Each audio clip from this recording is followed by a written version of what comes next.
Vande Guru Swamiji, I had a question. Paramparam. This is Okay. regarding Maya, Swamiji. Beg your pardon? The concept of Maya as explained in Bhagavad Gita. You I want some mean, how clarification do on we that? understand it? Okay. Yes, yes. Which is the verse we are doing? We finished 25. We finished 25th. 25 verses. Yeah, that's why that Maya comes in. Okay. Yeah, before that, I have also received another question. Is a person here? Okay, I'll come to that later. I'll probably deal with Maya first. Okay.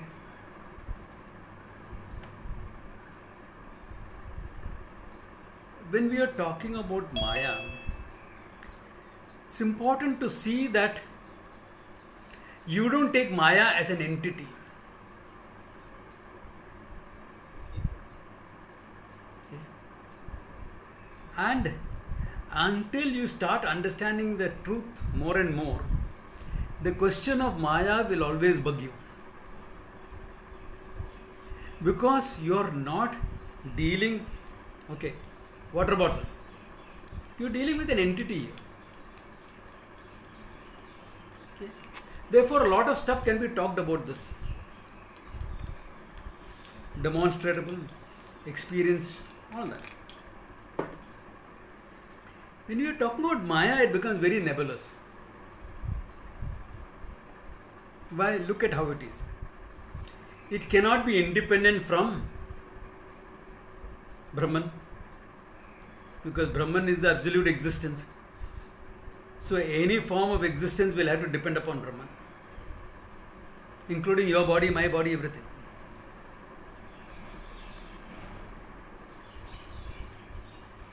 At the same time, Brahman by itself is not going to appear as a world. Therefore, we postulate a Maya there. The Shastra does it.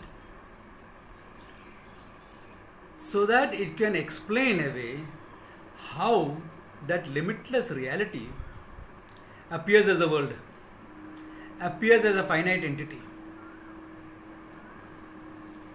So it is supposed to be something inherent in Brahman,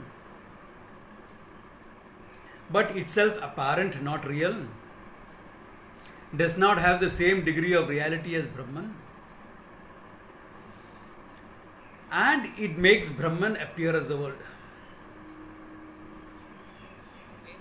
And you and me. Okay? The whole world of living and non-living things. Now, once you postulate that, then on the basis of your experience, certain attributes are given to Maya. Like in the world, you will find there is knowledge. There is a lot of knowledge in the world pending discovery.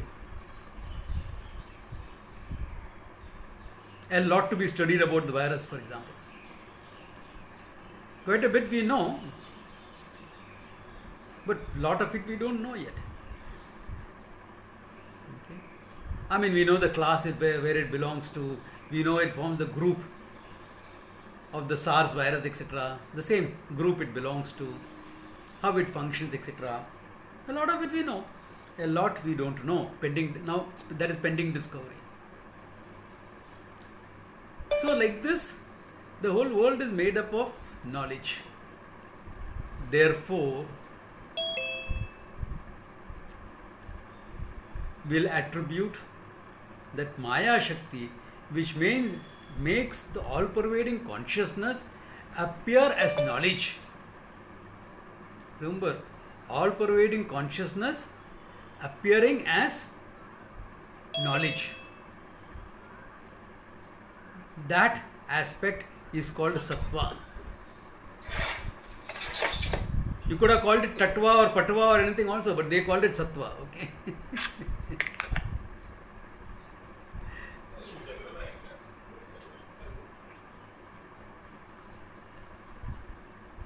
Then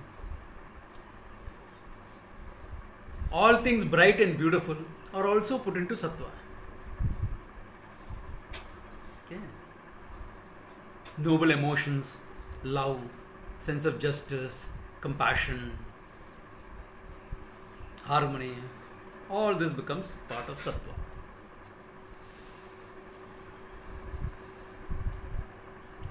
At the same time, you will find in the world a lot of action, activity, and things that prompt activity out of you, desire, etc. Activity that's keeping the planets in motion, plus what impels human beings to act, all that will come under Rajas. Okay. Including being a little selfish, etc. Okay. Enlightened selfishness is all right. Yeah. Where I care for myself, but I am willing to help others also.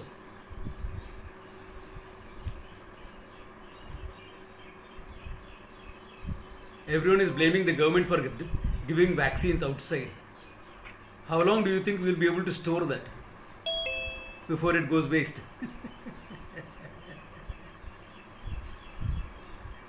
Yeah.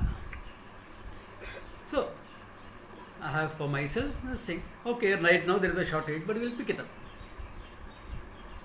So, if the enlightened selfishness is different, otherwise it becomes rajas. Then there is also inert matter in the world. In the universe, if you see, there is a lot of inert matter. And in a human being or in matter itself, there is a principle of inertia. Remember Newton's laws of motion?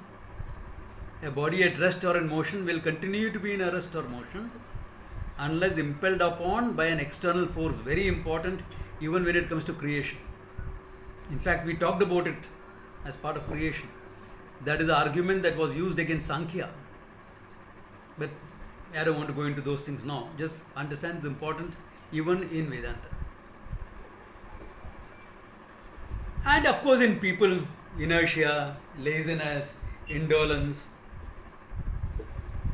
चलो यार छोड़ो ना क्या करने का है. You are goofing off when there is important things to be done. If you look at students, a lot of goofing off happens, you know. We all have done that in school.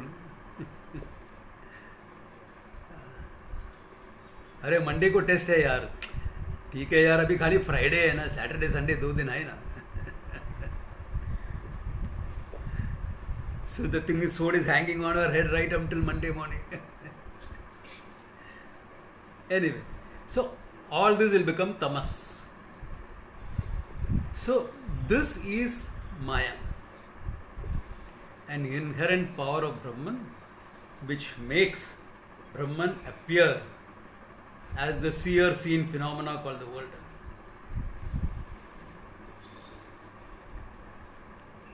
Maya is dependent on Brahman, Brahman is independent of Maya.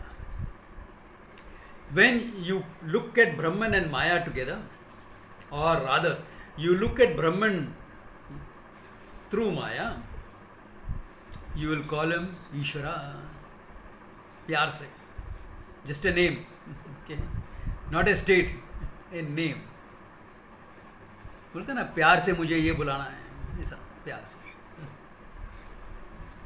And if you look at Brahman without Maya, by itself, you will get the word Nirgunam Brahman. So Sagunam Brahman is Ishvara, Nirgunam Brahman is Brahman. This is Maya in brief. And throughout the Gita, 17th, 18th chapters, etc., it goes into it very elaborately, the whole thing. But in brief, this is it. Okay? For the present level of understanding, this much is fine. Then, okay, one more point I can make in here. The tamas in Maya, when manifests in the individual mind, it becomes avarna shakti, your ignorance, otherwise known as avarnam, covering. It covers your mind from knowing things. Ishvara does not have that problem because he is all sattva. Sattva is complete. In Ishvara, sattva is a manifest maximum. Therefore, Ishvara does not have the problem of avarnam. Ishvara only uses tamas for material things and to create the principle of inertia. It does not have the problem of avarnam. But my mind is a small pokey mind. Ishvara's mind is huge, total mind, Hiranyagarbha. My mind is small, tiny. Therefore, the tamas will hide things from me. Because tamas hide things from me, I will need a means of knowledge to know things. Pramana, perception, inference, comparisons, cognizing things which are not existing here, process of logic, reasoning, and Shabda, the Veda, to know the truth. So I will need these 6 pramanas to know. 5 part of me, I can use it independently. The 6th one, Shabda, has to come from an external source. Then my sattva can manifest and I can gain knowledge. That is the difference between Ishvara knowing through Maya Shakti, through the total mind, and me knowing through individual mind. Ishvara does not require a pramana. He is the source of all knowledge, including the Veda. Therefore, he sees everything at one stroke. If you want some more clarification on that. So, Okay. let me use the word. Can I use the word Vyashti here? Vyashti. Vyashti means individual, Samashti is totality. Yeah. So, In the Vyashti, the avidya is Maya. Vyashti is individual, my avidya. Samashti is totality, Maya Shakti. Clear? Or doubt hai? It's my meeting clear. Okay. Thank you.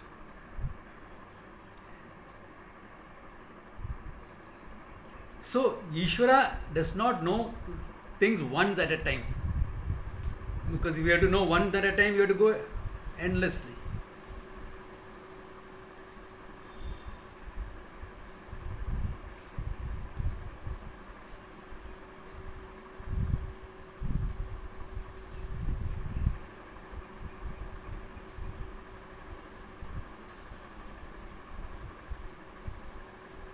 Can you all see me, hear me, or no?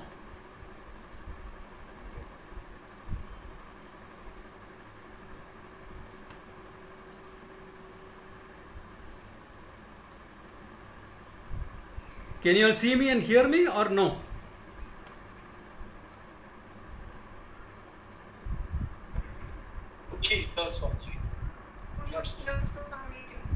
Okay, but I think the connection is a bit weak. Let me shift over to my cell phone. After a long time, I had to do this. Okay. Okay. I think now you'll be able to turn on your videos, this, that, etc. And it will still be clear. Yeah. There you are. Yeah. Okay. Internet connection is still unstable. Okay. Let us see what happens. Okay. Knowledge in its pure form is sattva. Somebody had asked that question. Knowledge in its pure form, what it is? It is sattva. Okay. All right. Then, so Ishvara knows everything at one stroke, whereas you and I have to know one thing at a time. That is the nature of the mind that makes it like that. Okay.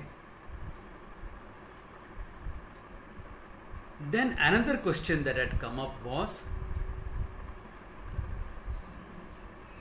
the nature of consciousness and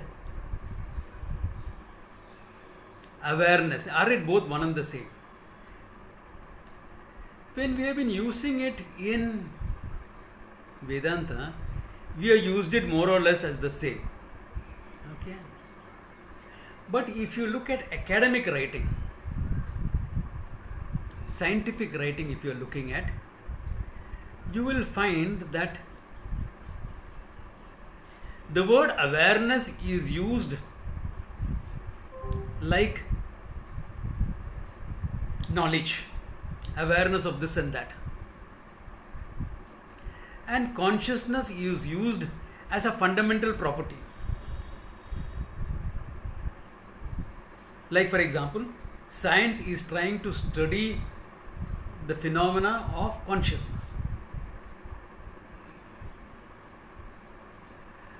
But under no condition will science be able to study the consciousness that Vedanta is talking about. Because when science studies something, it has to be objectifiable. I consciousness is not objectifiable. So if at all science, biology is trying to study consciousness, the only way it can study consciousness will be to look at consciousness as a function of the mind, as in psychology, or a function of the brain, as in physiology, biology. That's the only way they can study consciousness. That is why when we use the terms awareness, consciousness, etc., we are not looking at the direct meaning of the word, we are looking at the implied meaning of the word. Now, what is the difference? Okay. This is something that we do all the time. Supposing this class was an offline class. No, in some hall or something like how we had before the lockdown started last year. Yeah. And I'm taking a class, and the two watchmen are passing outside. One of them looks inside and says, "Arey, Dadi bahut baat kar raha hai yaar." The Dadi is talking a lot. The beard is talking a lot. So will the other watchman turn around and says, "Can a beard talk? What nonsense are you talking?" He will look and say, "Haan, barabar hai." The bearded man is talking. This is called Lakshana Vakya. Implication. So similarly, we use implication to understand awareness as well. The normal meaning of the word awareness is knowledge. Knowledge of this and that is called awareness.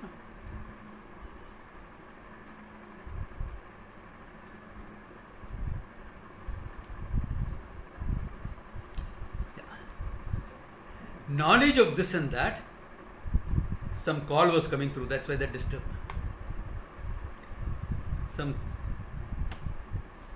Some call was coming through, that's why this disturbance.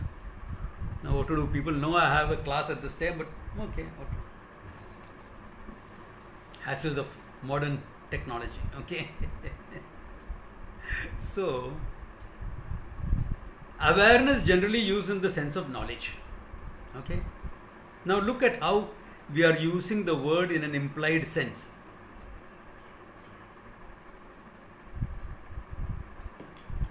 Back to my prop. Okay, water bottle. You know this is a water bottle, correct? There is knowledge of water bottle in your mind. You are aware of this water bottle. That is a knowledge in your mind. Are you aware of the fact you know you have the knowledge of the water bottle? Look at my question.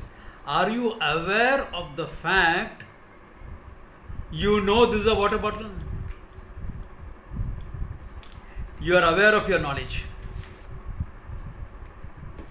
Knowing this is a function of your mind.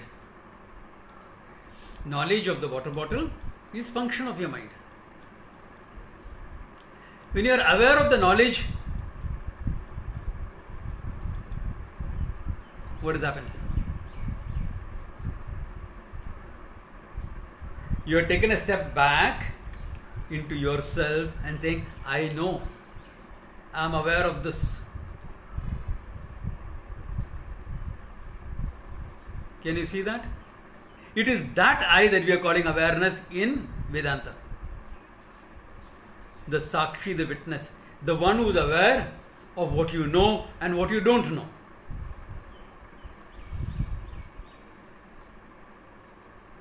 Who is aware of both. That I. It means, Swamiji, it means it is more than memory. Is more than memory, yes. Because this is not the first water bottle you have seen. And this is a very funny looking water bottle also, compared to normal water bottles. But you will still recognize this as a water bottle. In fact, it may be an interesting exercise. You can try that later. In fact, in the class I made people do this. Okay. If all of you are going to draw a water bottle, and if you just don't think and you draw, don't think much, just draw.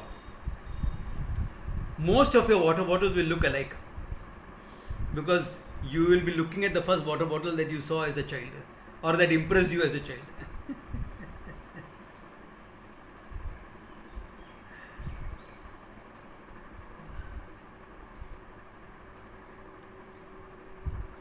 Anyway, when I talk about Vyati, etc., I will clarify that more. So, this is the thing. The difference between, in Vedanta we don't make much of a difference, because we are using the implied meaning of the word awareness, we are using the implied meaning of the word consciousness also. Whereas academically they try to make a slight difference between the two terms. And as far as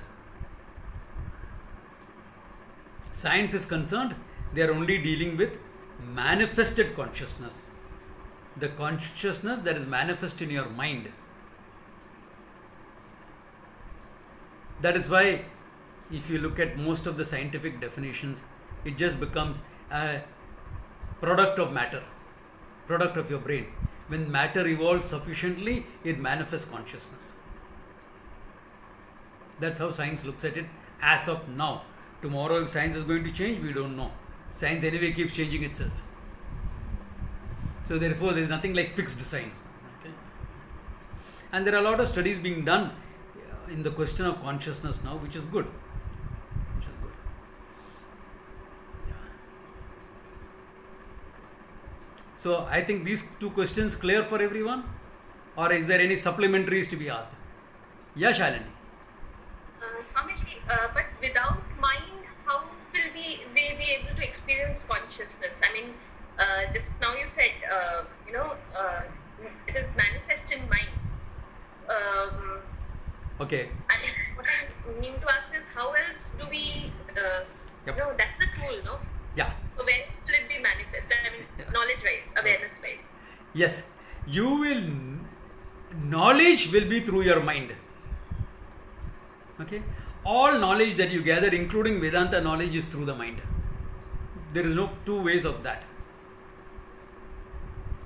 But do you know you exist? Do you need to think about it? So I know I am without the necessity of a thought. Isn't it? My self-existence is evident without a thought. And that is I-awareness talking. That self-existence is awareness. It is not anything else. For your body, if I were to ask you right now, what is your sensation in your big toe? Sensation in your big toe of the right foot. थोड़ा सोचना पड़ेगा. You have to move that toe. Correct? Even though it's your body. Okay? Even though your body. What is the sensation in your back? Okay. You will have to split, then a split second, unless you have a backache or something and it's constantly in your mind.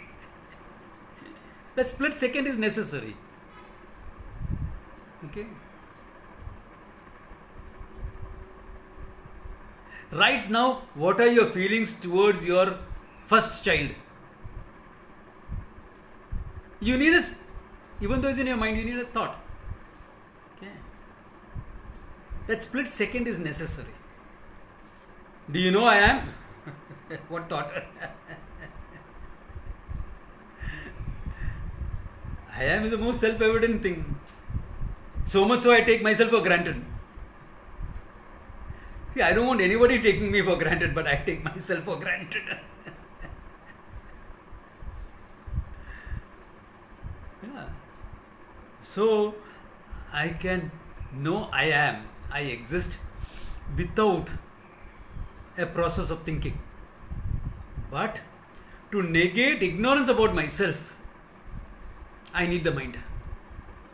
That is why all this thing about preparing the mind, etc. See, if the mind was something to be junked, transcended, junk, leave it behind.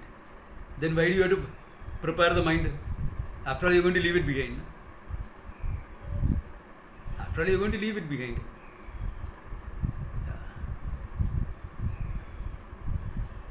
You don't have to prepare it. But preparation is necessary because it is through the mind that you will know. Because Vedanta is not telling you you are, you exist. That you know. What is the nature of their existence we are telling you. Because that's where the ignorance is.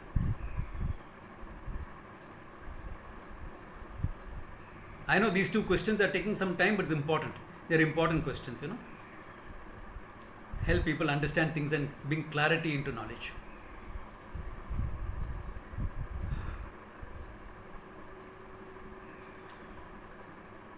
Clear? Okay. Then let's go ahead. Okay.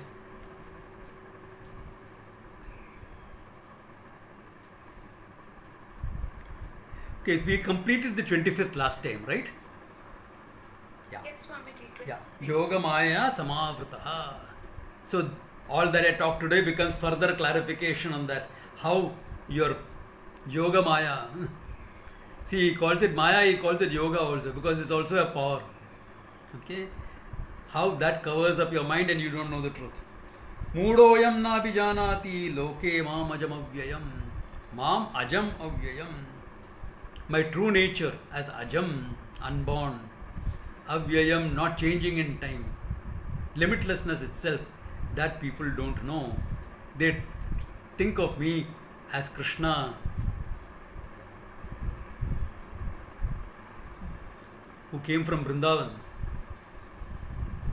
settled in Dwaraka. They think of it like that. Think of me as a historical figure. Nowadays, even that is questioned. Idiots. Mythology. What mythology? It's Itihasa. Itihasa is history. Iti ha asaha. Iti thus ha indeed. Asaha it was. Thus indeed it was. Meaning it's history. Ramayana and Mahabharata are history. You can't take it as mythology. Okay? They're historical books.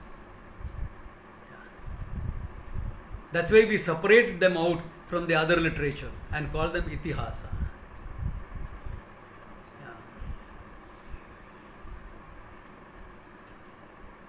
So, some of these stories are also available in the Puranas. Like this Wednesday, the story of Ahalya will come in. So, in some Purana also Ahalya is mentioned slightly differently. But I will go by Valmiki's version because that is Itihasa, that is history. Yeah, that's how you look into things. That's how you look into things. Yeah.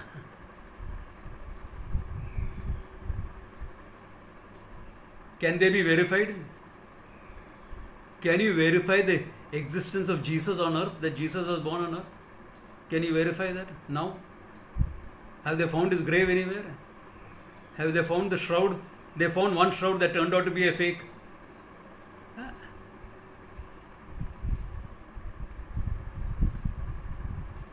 Yeah. So how do you know? The older it becomes, okay, A fact becomes history, history becomes a legend, legend now after some time will be considered myth. But it all started with a fact. It all started with a fact. Okay, yeah. All right. Then going further, he says, Vedaham samitani vartamana vicharjuna bhavishyani cha bhutani mam tu vedana kaschana. Aham Veda, I know what? Samatitani. Those who have gone before, all that has happened before, the past, I know. Vartamani cha Arjuna, what is happening right now, I know. Bhavishyani cha Bhutani, the future of the beings, that also I know, he says. Mam tu Vedana Kaschana, nobody knows me. Nobody knows me. Krishna also has the same problem, nobody understands me. Okay? Because what is the biggest problem all over the world? Nobody understands me. Anyway, jokes apart. He says, Krishna says, as Ishvara, I know past, present, future. Now you have to understand the idea of time for this. Okay? Some of you have come with me to Rishikesh, our ashram set up there. And we all had a dip in the Ganga. So we are standing in the Ganga facing northwards. That's how you have a dip. North or east you will face and have a dip. So the Ganga is coming from the north. Because the source is at Gomukh. I don't know when I will be able to take you all there. Okay? From Rishikesh to Uttarkashi to Gangotri, and from Gangotri you walk or go on a mule 18 kilometers to reach the source of the Ganga, Gomukh. Beautiful, it's a glacier. And those of us who are adventurous enough can trek beyond, climb beyond the Gomukh glacier to a beautiful area called Tapovan. Sometime. God willing and COVID permitting. Okay? Yeah. So, you are looking now northwards. The water I am standing in now is the present. That's the only water I really know. Correct? What I am experiencing, knowing is the present. Right now, the water that is there, I am standing in. That's forming waves around me. The water that is going to come from Gomukh. From Gomukh to Gangotri, to Gaganani, to Uttarkashi, to Tehri, and then to Rishikesh, our ashram. That is future. The water that has gone behind me to Haridwar and all the way to Ganga Sagar, that is past. Correct? So I only know the present, what is happening right now. Little bit of past I remember, some future I infer. Like I am making a statement, an inferential statement for the future. By end of May, the second wave of COVID will be practically over. A futuristic projection. Can you guarantee it? Nothing is guaranteed about the future. Though one kid has talked very firmly about it, let me see whether the kid is true. Kid is right or not. Up to now, everything he has predicted has come right. Okay. So this is part of his prediction.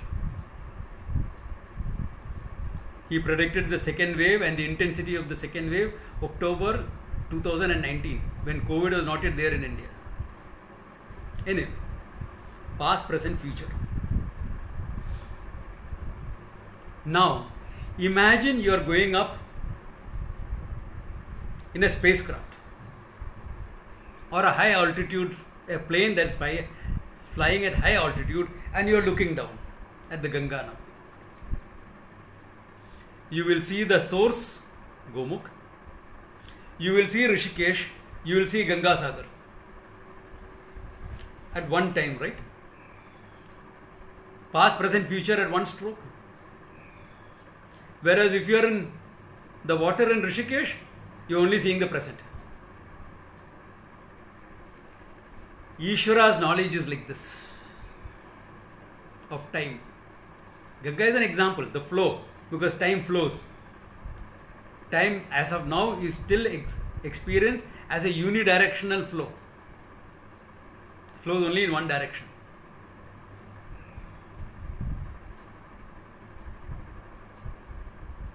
So, Ishvara's knowledge is like how you are in that plane, seeing everything at one stroke. So, Ishvara sees past, present, future simultaneously. It's a bit difficult to conceive. That's why I gave the example of the Ganga. At one stroke, past, present, future. And how are you going to know the one who knows the past, present, and future? The only way you can know him is to know him as yourself, as Satyam Jnanam Anantam, as that pure consciousness. No other way. No other way. Yeah. That's why he says, I know all that is there, no one knows me. Ajam Avyayam. No one meaning is an exaggeration. The people who study and know, they know. Those who come to validate that knowledge, they know. Others don't.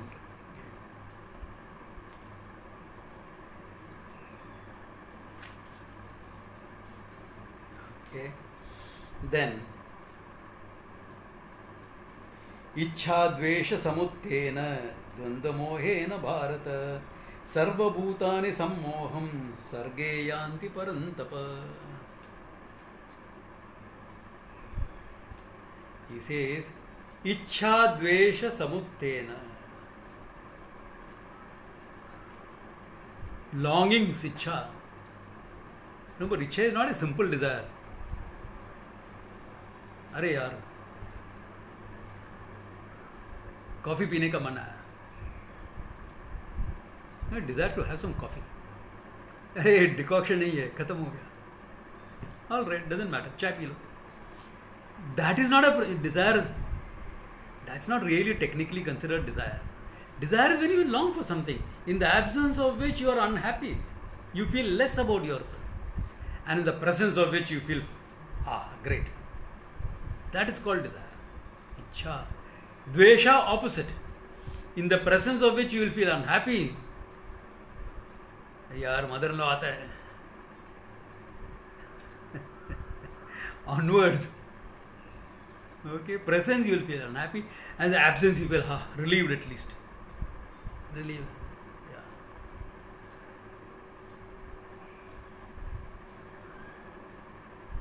Okay.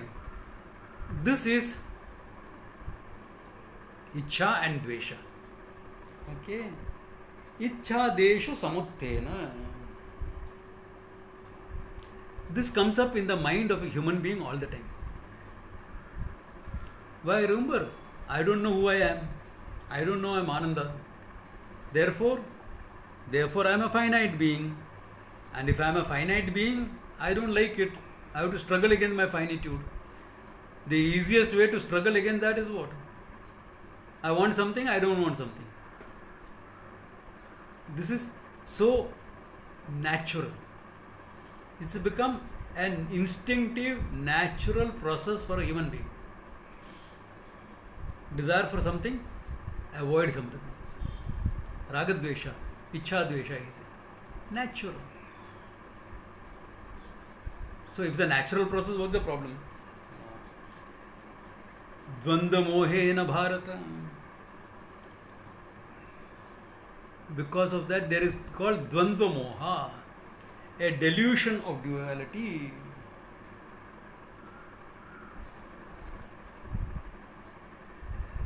What do you mean delusion of duality? Two things. One, you take duality as real. You won't desire a non-existent thing. Nobody has a desire for the thing which is not there. Anyone has a desire for something which is not there? Something, okay, I have a desire, it is not there, but you have a concept of it. So it exists in your imagination. So if you are going to desire something in the world, you have to take it as a reality.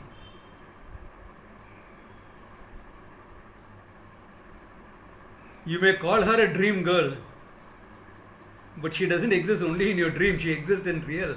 Only then you can have a desire. Many of our actors, actresses, etc. were called dream girls. Who's the latest? Don't ask me. Okay, I don't know. I think that song first came for Hema Malini or someone. Yeah, I'm not sure. I'm not much into movies, but okay. Huh? Hema Malini. Hema Malini, huh? I thought so. Yeah. Her first movie with Dharmendra. But you're not going to fall in love with someone of your. You dream of somebody and you have to have it real outside for real desire to happen. You can fall in love with the concept also, yes. But that vanishes when you meet somebody in flesh and blood. Yeah. The woman here asked all the guys what type of wife they are dreamed of. And guys better not answer, you'll be in a big mess, okay? Even if yours was a love marriage, you'll be in big trouble. There's certain things you know not to answer, okay? Anyway, therefore, Dvandva Moha, one is giving it reality. One fundamental moha. Second, that thing will make me complete. Second moha.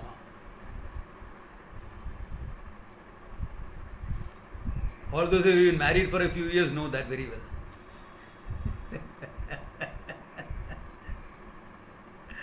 Hey, I'm not against marriage, okay? Somebody, she's not there today, she'll be there in tomorrow's class.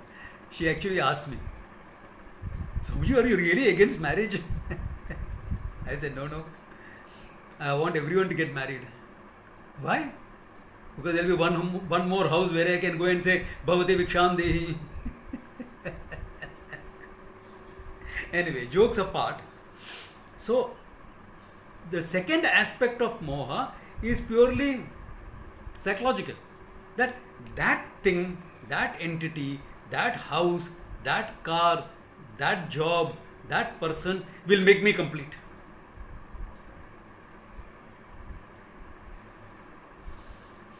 Dvandva moha, twofold. One, giving it reality. Second, making me complete. And because of that, what? He parantapaha paran shatrun tapayati iti. One who can scorch up the enemies, burn up the enemies in battle. He says, Sarva bhutanam sammoham sarge yanti. In the creation, every guy is deluded, he says. Every person is on the samsara chakram. Look at it. Where does my whole life go? In this only.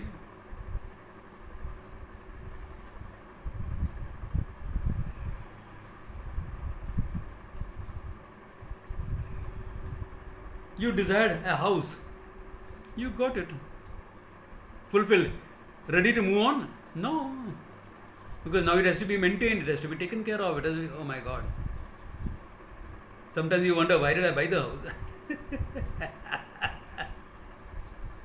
Especially those of us who have a second house, a farmhouse or something. Arey yaar, weekends go, all my weekends are going only in maintaining the farmhouse here. I don't have any freedom. You bought that farmhouse thinking every weekend you'll go there, relax up and enjoy. But every weekend you go there, you find something or the other has turned up and you have to take care of it. I know. Not because I have a farmhouse. I have plenty of friends who have farmhouses and they all are stuck in the same thing.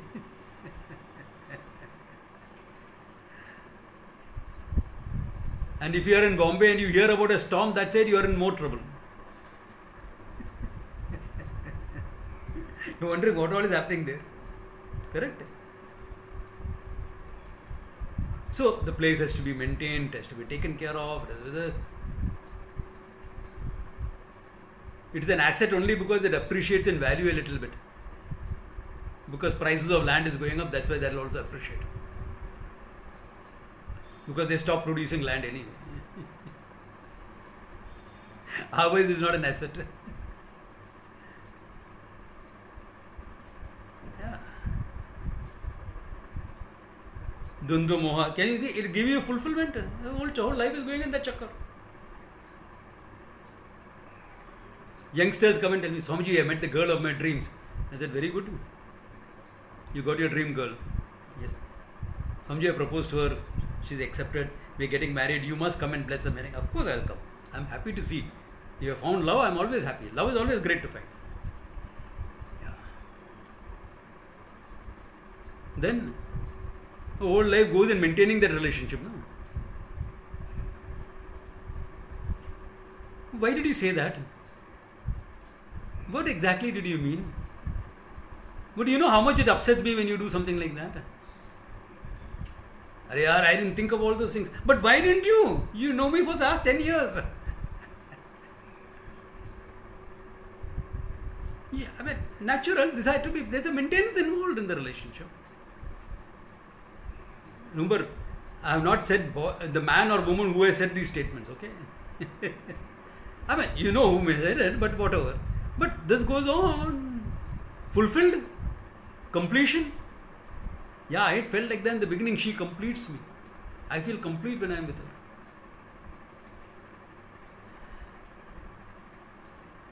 Don't worry. After some time, both of you will still feel the same incompleteness also. That's the time both of you come to Vedanta. Okay. Why? You have matured out. You have found that these things don't work enough. They work. They make life manageable. Now we are a team. They make life manageable. Some emotional fulfillment, etc. is there. Not enough. Okay. Come to Vedanta. But what I am trying to say is, Sarge, this is what you call samsara.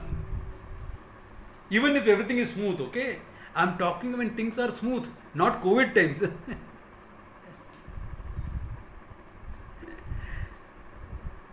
When things are smooth, this is what samsara is about.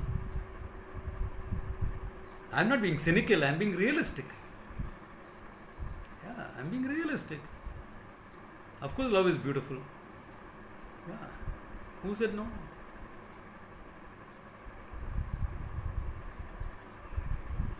But it's also delusion. It's elusive and elusive, especially romantic love.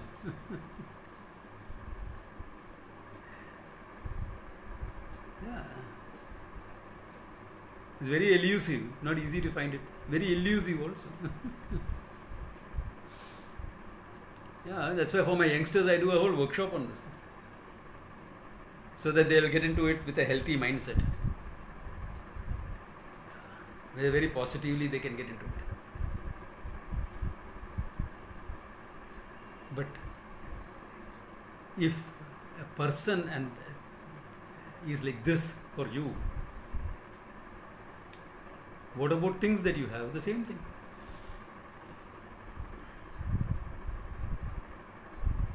The same thing. Samsara. Why ragadveshena?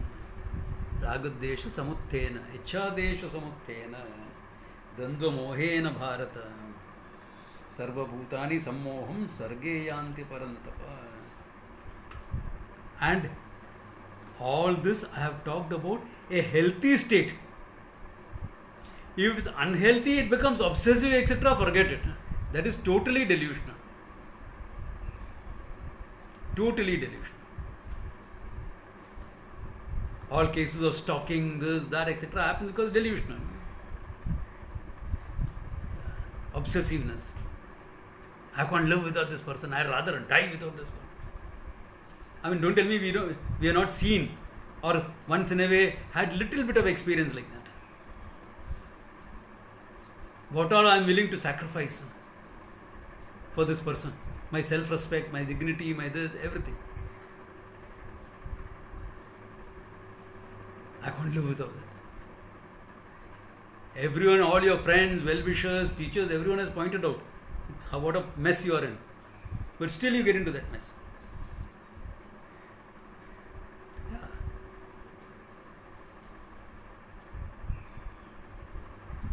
Obsessiveness in relationships. That is unhealthy relationships. Even when a healthy relationship itself is a delusion. What about unhealthy ones? That's why Vedanta will say get into healthy things first. See that what you are involved with is healthy. Yeah. What you are involved with is dharmic, etc. There is mutual respect, this, that, all that stuff. The things that you desire. Nothing wrong in desire. Ishwararpanam, prasada buddhi, all that. You get into it with all that type of thing. So that there is stability in your life. And you realize it's giving you certain things, but it is not enough for your heart.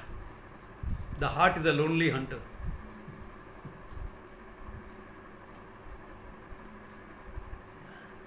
Not enough. थोड़ा है, थोड़ा और कुछ चाहिए. But when you get that और कुछ, it is still the same. थोड़ा है, थोड़ा और कुछ चाहिए. Never ending. Never ending. With anything. This is how it is.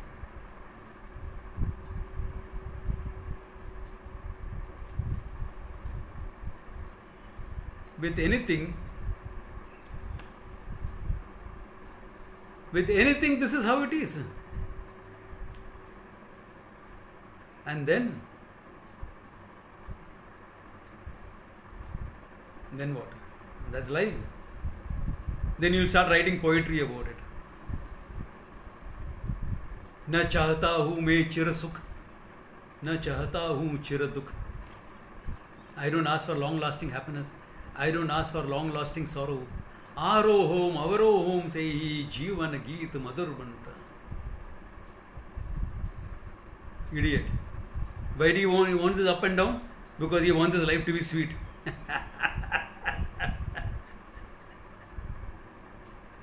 Experiential. You make everything experiential and mess it up.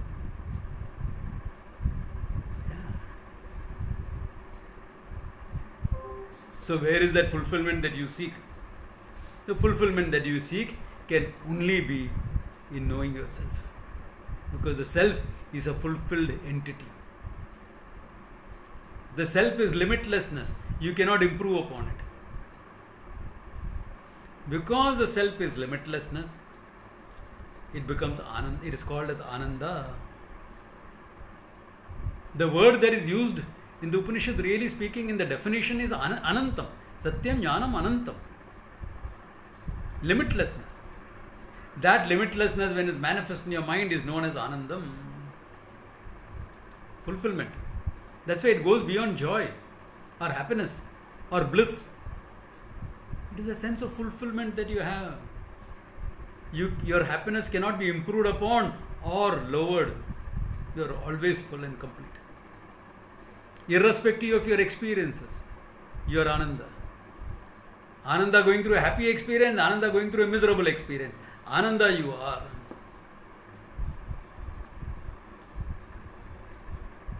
That is the difference.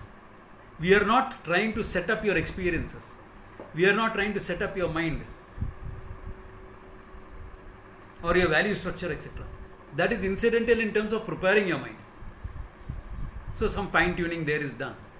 But the whole idea is to know yourself as free from the whole thing. As nothing but Ananda.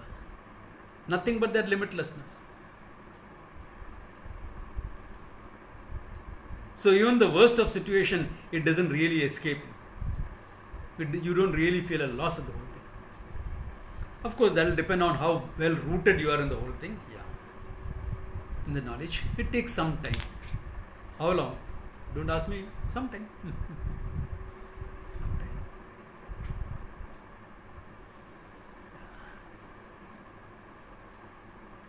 So once you get that, that's your freedom. That's your freedom. Yeah. Freedom from what? Dvanda mohena. Ichha dvesha samuttena. You mean to say after that you won't have any desire? Of course you'll have desire. You'll be free enough to have desires. What is that? What is that? Because if a desire cannot limit you, can you not have 100 of them?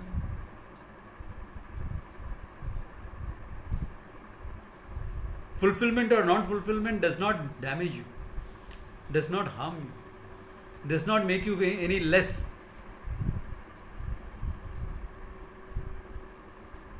Then all your great desires gets negated. Negated in the sense, it becomes like whether you want to have a cup of coffee or tea.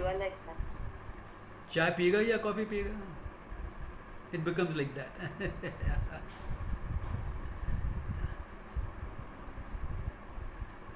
O thou great Hana, whom the three worlds obey, the sometimes like coffee and sometimes tea, like that. You're free. Your desires are only that much.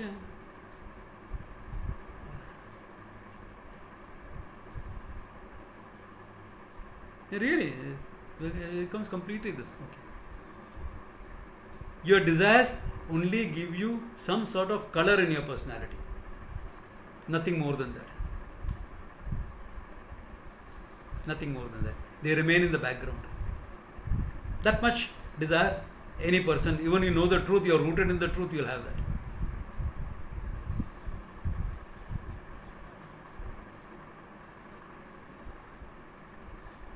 So like someone called my guru before his samadhi for a meal. Bhiksha ke liye bula. And they made nice idlis. It was breakfast bhiksha with pudina chutney. Swamiji ate it. Then he mentioned, have you ever seen eating idli with pudina chutney? He is from Kumbakonam, okay?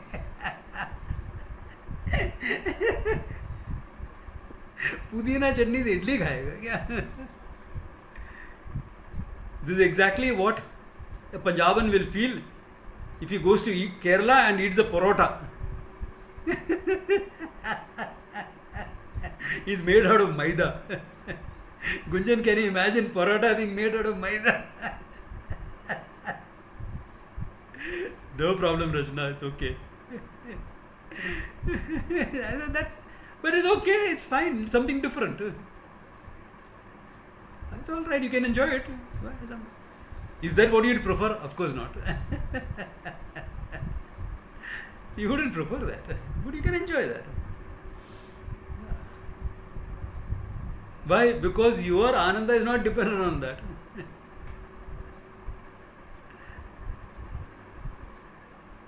So you can say it is something different and enjoy it. So badita, like that type of desires will be there in any person, however wise you are. Okay.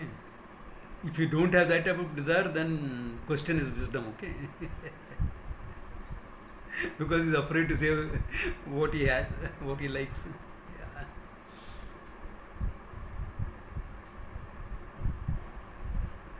So with that, okay, Yanti Parantapa. Good place to stop. Oh, next class we will complete this chapter also. Okay. So if there are any questions, clarifications, ask me that next time or message me like how someone did today, and we'll have a look at the whole thing. Okay. Good place to stop. Om Tat Sat.